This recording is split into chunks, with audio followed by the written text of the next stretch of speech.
It was my friend Frank, who had once been described in a glossy magazine as a reclusive magnate. I knew him better as a gourmet of championship standard, a man who takes dinner as seriously as other men take politics. Frank in the kitchen is like a hound on the scent, sniffing, peering into bubbling saucepans, quivering with expectation. The smell of a rich cassoulet puts him in a trance. My wife says that he is one of the most rewarding eaters she has ever cooked for. There was a hint of alarm in his voice when he explained why he was calling. "It's March," he said, "and I'm worried about the truffles. Are there still some left?" March is the end of the truffle season, and in the markets around us, as close as we were to the truffle country in the foothills of Mont Ventoux, the dealers seemed to have disappeared. I told Frank that he might have left it too late. There was a horrified silence while he considered the gastronomic deprivation that stared him in the face. No truffle omelettes, no truffles en croûte, no truffle-studded roast pork. The telephone line was heavy with disappointment. "There's one man," I said, "who might have a few. I could try him." Frank purred. "Excellent, excellent. Just a couple of kilos. I'm going to put them in egg boxes and keep them in the deep freeze. Truffles in the spring, truffles in the summer. Just a couple of kilos." 2 kilos of fresh truffles at current Paris prices would have cost more than £1,000. Even down in Provence, bypassing the chain of middlemen and buying direct from the hunters with their muddy boots and leather hands, the investment would be impressive. I asked Frank if he was sure he wanted as much as 2 kilos. "It wouldn't do to run short," he said.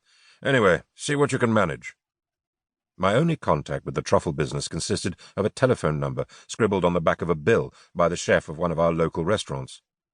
He had told us that this was un homme sérieux, as far as truffles were concerned, a man of irreproachable honesty, which is not always the case in the murky world of truffle dealing, where petty swindles are rumoured to be as common as sunny days in Aix. I had heard tales of truffles loaded with buckshot and caked with mud to increase their weight, and, even worse, inferior specimens smuggled in from Italy and sold as native French truffles. Without a reliable supplier, one could get into some expensive trouble. I called the number that the chef had given me and mentioned his name to the man who answered. Ah, oui. The credentials were accepted. What could he do for me? Some truffles? Maybe 2 kilos? "Oh la la," said the voice. "Are you a restaurant?" "No," I said. "I was buying on behalf of a friend in England." "An Englishman? Mon Dieu!" After a few minutes of sucking his teeth and explaining the considerable problems involved in finding so many truffles so late in the season, Monsieur X, his nom de truffe, promised to take his dogs into the hills and see what he could find. He would let me know, but it would not be a rapid affair. I must stay by the phone and be patient. A week passed, nearly 2, and then one evening the phone rang. A voice said, "I have what you want. We can have a rendezvous tomorrow evening."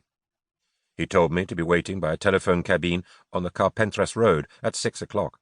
What make and colour was my car? And one important point, cheques were not accepted.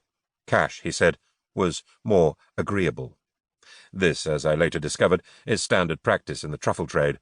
Dealers don't believe in paperwork, don't issue receipts, and regard with disdain the ridiculous notion of income tax. I arrived at the phone box just before 6. The road was deserted, and I was uncomfortably conscious of the large wad of cash in my pocket. The papers had been full of reports of robberies and other unpleasantness on the back roads of the Vaucluse. Gangs of voyous, according to the crime reporter of Le Provençal, were out and about, and prudent citizens should stay at home. What was I doing out here in the dark with a salami-sized roll of 500-franc notes, a sitting and well-stuffed duck? I searched the car for a defensive weapon, but the best I could find was a shopping basket and an old copy of the Guide Michelin. 10 slow minutes went by before I saw a set of headlights. A dented Citroën van wheezed up and stopped on the other side of the phone box. The driver and I looked at each other surreptitiously from the safety of our cars. He was alone. I got out. I'd been expecting to meet an old peasant with black teeth and canvas boots and a villainous sideways glance, but Monsieur X was young, with cropped black hair and a neat moustache. He looked pleasant. He even grinned as he shook my hand. "You'd never have found my house in the dark," he said. "Follow me." We drove off, leaving the main road for a twisting stony track that led deeper and deeper into the hills. Monsieur X driving